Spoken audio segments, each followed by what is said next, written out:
Hi everyone, Jaguar XF washer fluid level sensor.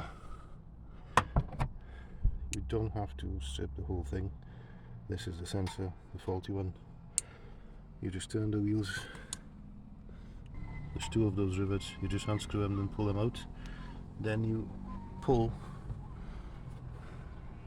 the wheel arch liner out.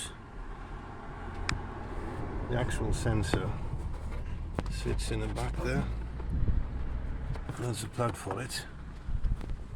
Let me just install the plug and I'll show you what it is. But you can do it as it is. Right, the sensor is stacked away. I can't show you much, but it's stacked away by there, behind it. Because there's one pump at the bottom. There's another pump by there. But the sensor in question sits right in there. There's the cable for it. So you can pull it through it. And you can replace it without taking everything off. When you put it back together, just slot it all back in.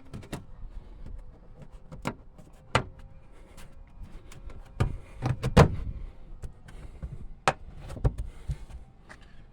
put the two clips back in.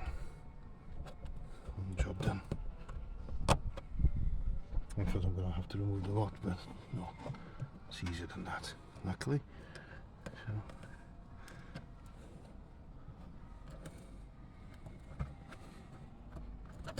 right, so that's that. It's a bit messy, you're going to lose some fluid. That's the old sensor. It's probably the contacts on the back. It's probably not even sensor broken, but it could be leaking through it. So it's a Jaguar, you would expect a problem with the sensor anyway. So that's it, just a short one. Please like and subscribe, and I'll see you on the next one.